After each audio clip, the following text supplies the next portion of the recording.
உங்களுக்காக நான் என் உயிரையும் கொடுப்பேன், ஒரு மயிறு வேணாம் நீ போடா அப்படின்னு அனுப்பி விட்டார். இன்றைக்கி நம்ம சபையில் இருக்கிற எல்லா பேருக்கும் தேவையில்லாத வைராக்கியம் அதிகம். அதனால் ஒருவரோடு ஒருவர் சண்டை போட்டுக் கொள்கிறார். நம்ம சிஎஸ்ஐ சர்ச்சோட சட்டம் தெரியுமா, அதோட மட்டம் தெரியுமா அப்படின்னு போய் கோர்ட்டில் கேஸ் போடுறோம். இதெல்லாம் தேவையில்லை. அந்த சட்டங்களையெல்லாம் தூக்கி போட்டு கொளுத்து, அது தேவையில்லை. அந்த க்ரீன் புக் வேண்டாம். ஒரே சட்டம் வேதாகமம், நீ கீழ்ப்படிந்திரு.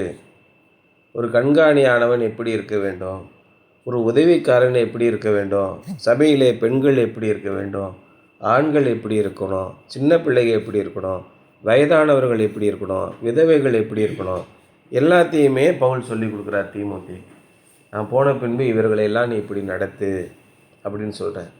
அப்போது ஒரு சபையின் வளர்ச்சி எப்படி வரும் அப்படின்னா, நம்முடைய வளர்ச்சியில் தான் சபையின் வளர்ச்சி இருக்குது. நாம் எப்படி வளர முடியும்?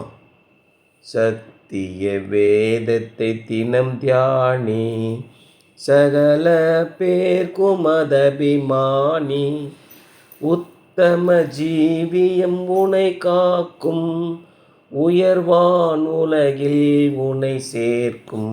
அப்படி பாட்டு. சத்திய வேதத்தை தினம் தியானி. சத்திய வேதத்தை நாம் தியானிக்கவில்லை என்றால் நமக்கு வாழ்க்கையே இல்லை.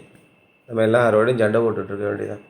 இன்றைக்கு வேத வசனத்தை விட்டு விட்டு மனிதர்களுடைய சட்டத்திட்டங்களை பின்பற்றுவதனால்தான் இவ்வளவு பிரச்சனை வருகிறது.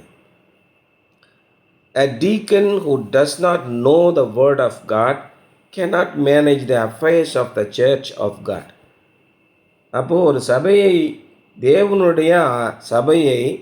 தேவனுடைய சபையில் ஏற்படும் பிரச்சனைகளை மேலாண்மை செய்ய வேண்டும், நிர்வகிக்க வேண்டும் என்றால் கண்காணியானவர் தேவனுடைய வார்த்தையை நன்கு தெரிந்து கொண்டிருக்க வேண்டும்.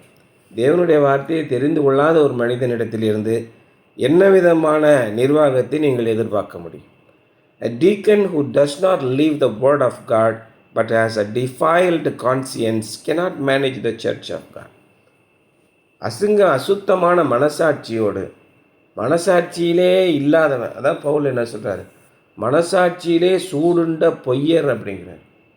எல்லாம் மனசாட்சிக்கு தெரியும், ஆனால் மனசாட்சியை கொண்டுட்டு சண்டை போடுவதிலே நம்ம நின்னோம் அப்படின்னா நிச்சயமாக அந்த சபையிலே வளர்ச்சி இருக்காது.